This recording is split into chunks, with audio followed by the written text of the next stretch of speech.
अस्सलाम वालेकुम, उम्मीद है आप खैरियत से होंगे। बहुत बहुत शुक्रिया आपके काइंड फीडबैक का। आप एक बार वीडियो दोबारा देखें।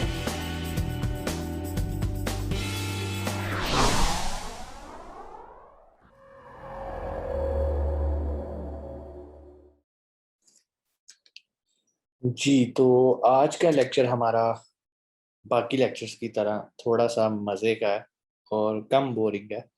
सब लोगों के ज़हन में एक क्वेश्चन होता है कि सर अमेज़न तक हमारा मटेरियल पहुंचता कैसे है? कहीं हवा में तो नहीं गायब हो जाता?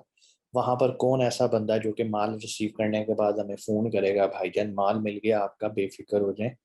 हमें कैसे यकीन आएगा कि हमारा माल अमेज़न के वेयर हाउस में पहुंच गया है? आज हम यही देखेंगे।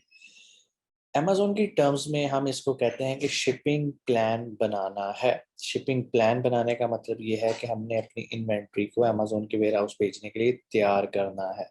इसको हम सेंड रिप्लेनिश इन्वेंट्री के नाम से भी जानते हैं अमेज़न की टर्म में।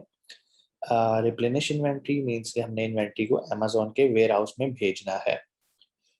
इन्वेंट्री अमेज़न के वेयर हाउस में भेजने के लिए जिन चीज़ों की ज़रूरत है वो ये है। नंबर वन, आपके पास अमेज़न के वेयर हाउस का एड्रेस होना चाहिए। ठीक है, वो कैसे मिलता है हमें एड्रेस, अभी हम उसको देखेंगे। नंबर टू, आपके पास लेबल्स होने चाहिए। ठीक है, अब लेबल्स क्या होते हैं, अब पहले इसका कॉन्सेप्ट क्लियर करें। हमारा जो मटेरियल हमारे सप्लायर से, चाहे वो चाइना से जा रहा है या पाकिस्तान से जा रहा है या किसी भी कंट्री से अमेज़न के पास जा रहा है, अमेज़न उसको बार कोड्स की मदद से पहचानेगा।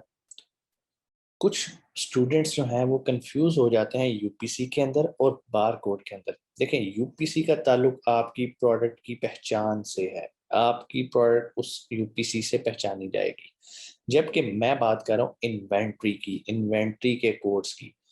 हम हर प्रोडक्ट के ऊपर एक कोड पेस्ट करेंगे जिससे हमारी वो एक यूनिट अमेज़न के सिस्टम में रिकॉग्नाइज किया जाएगा एज ए वन यूनिट। और जब हमें ऑर्डर आएगा तो अमेज़न उसी अपने रिकॉर्ड को निकालेगा कि इस नंबर का, इस बार कोड का प्रोडक्ट कहाँ पड़ा है, इसको वेयर हाउस से निकालो, पैक करो और कस्टमर तक पहुंचाओ। इन्वेंट्री को अमेज़न के वेयर हाउस तक पहुंचाने के लिए हमें दो तरह के बार कोड्स की जरूरत होती है।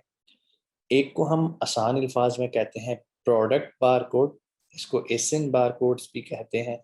ठीक है, प्रोडक्ट बार कोड से मुराद ये है कि मिसाल के तौर पे अगर आप 500 यूनिट्स भेज रहे हैं तो आपने हर प्रोडक्ट के ऊपर बार कोड लगा के भेजना है, ताकि अमेज़न को पता चले जितने बार कोड्स होंगे क्या उतनी ही इन्वेंट्री है।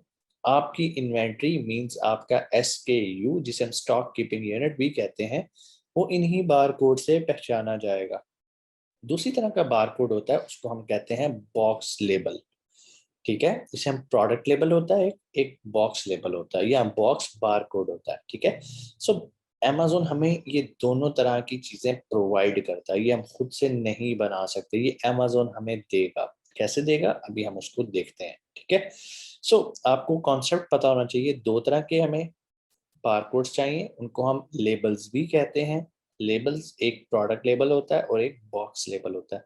ये दोनों लेबल्स अगर हमारी शिपमेंट के ऊपर लगे होंगे तो अमेज़न जब उसको रिसीव करेगा तो हमारे सेलर सेंटर पे नोटिफिकेशंस आना शुरू हो जाएंगे। अगर हम बॉक्स लेबल प्रिंट करना भूल जाते हैं और उस पर लगाना भूल जाते हैं तो हमारी इन्वेंट्री अमेज़न तक नहीं पहुंचेगी। ऐसा भी हो सकता है कि आपने बॉक्स लेबल तो लगा दिया लेकिन प्रोडक्ट लेबल नहीं लगाया आपने, तो वो भी अमेज़न की इन्वेंट्री में अमेज़न उसको रिसीव नहीं करेगा। सो ये बड़ा एहतियात वाला काम है। अब एक और चीज़, यहाँ पर आपके पास दो ऑप्शंस आती हैं। एक ऑप्शन ये आती है कि अमेज़न आपको प्रोडक्ट लेबल नहीं देता, वो कहता है सिर्फ बॉक्स लेबल भेज दो, प्रोडक्ट लेबल मैं खुद लगा लूंगा। लेकिन ऐसा करने का वो आपसे पैसे लेता है, यूजुअली 20 सेंट फी प्रोडक्ट को लेगा और वो खुद से आपकी हर प्रोडक्ट को लेबल भी कर देगा। लेकिन हम चूंकि पैसे बचाते हैं, 20 सेंट एक बिग अमाउंट है, जब हम बड़े लेवल पे जा रहे हैं तो हम क्यों अमेज़न को ये पैसे भी दें। सो हम क्या करते हैं, हम अपने सप्लायर को कहते हैं कि भाई हमारी प्रोडक्ट के ऊपर बार कोड पेस्ट करके पैकिंग करनी है आपने। अब कैसे आप उसको देंगे, अमेज़न आपको देगा पीडीएफ की फॉर्म में, आप उसको ईमेल कर देंगे अपने सप्लायर को। बार सप्लायर थोड़े से जिद्दी होते हैं, वो कहते हैं नहीं हमने नहीं करना, हमारे पास टाइम नहीं है।